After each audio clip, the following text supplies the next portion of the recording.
Hey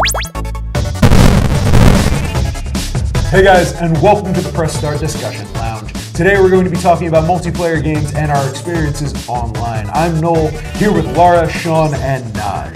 Hey guys. There has been a trend with AAA titles to sacrifice a single-player experience for an enhanced multiplayer experience.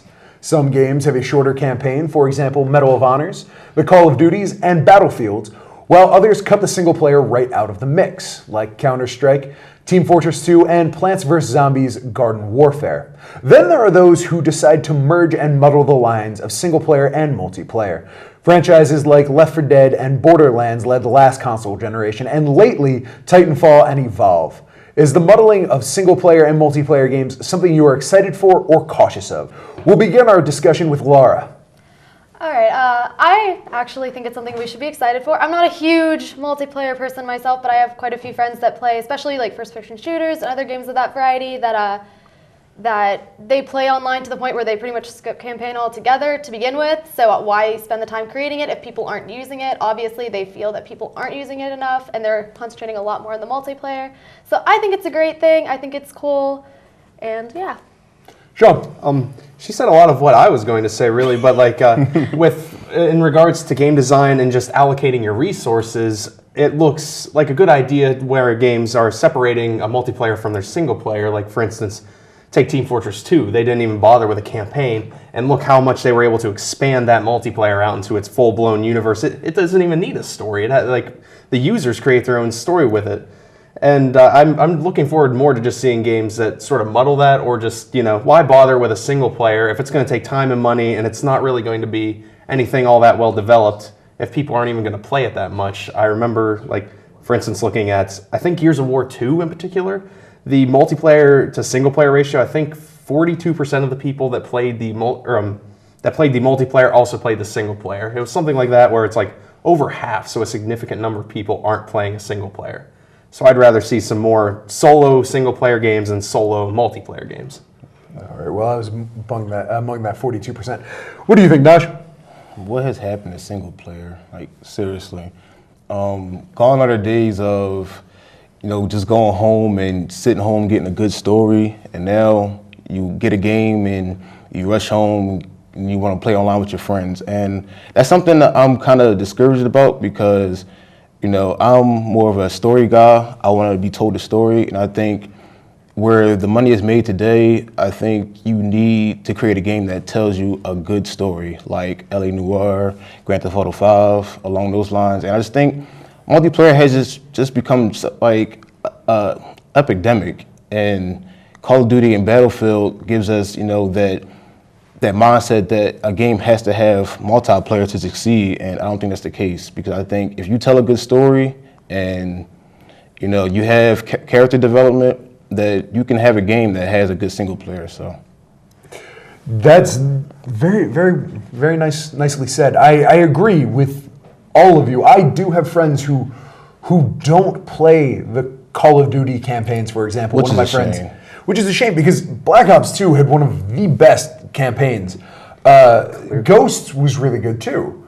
And he completely skipped out on it. My friend, he's like, I just play the multiplayer. Why did you spend $60 for something that you throw across the room half the time? That's the main component. Like, why buy a game if you're going to just play one mode? Like, get more bang for your buck. I understand that multiplayer, it extends the life of a game, to infinitely, and that's cool and whatever, but I don't know, it just seems lifeless to just have a multiplayer with with your friends, with characters that just shoot each other up and no story to go along with that. I think a multiplayer should be an extension of the single player. It should build off that. It should be a continuation of the single player to some extent. See, my hope with the multiplayer is that if they continue to make games that are specifically multiplayer, you don't have to pay for the story mode that people aren't playing. Mm-hmm. So they'll make a separation of that and make more first-person shooter games with stories. I'm a big story person. I love stories. That's why I don't play multiplayer as much. I'd rather just be enveloped in a really interesting story. But I have friends that pay so much money for all these crazy games that they only play multiplayer, like the Call of Duty series. I have a friend that has not played anything but multiplayer in years. Does not care, gets all the new games, just plays multiplayer, and she It's a could probably disease. she could probably pay less money if they were just specific multiplayer games, and I'm hoping that that's the direction they're going. They're just going to separate them, but I don't know. Which we do see a decent bit of that starting. For instance, we see a few games like the Walking Dead series is purely single player, very strong story, as you I said. love that game. Or there's the games that like Plants vs Zombies Garden Warfare, where it's just pure multiplayer. So we are sort of seeing that already in the works. But we do occasionally see Call of Duties are still coming out with single player and multiplayer combos. Battlefield, despite I don't think you kind of want that single player. The single player I heard was not that good. Not good I've been at hearing all. a lot of bad things about that versus the multiplayer, where it's just it's just a multiplayer game.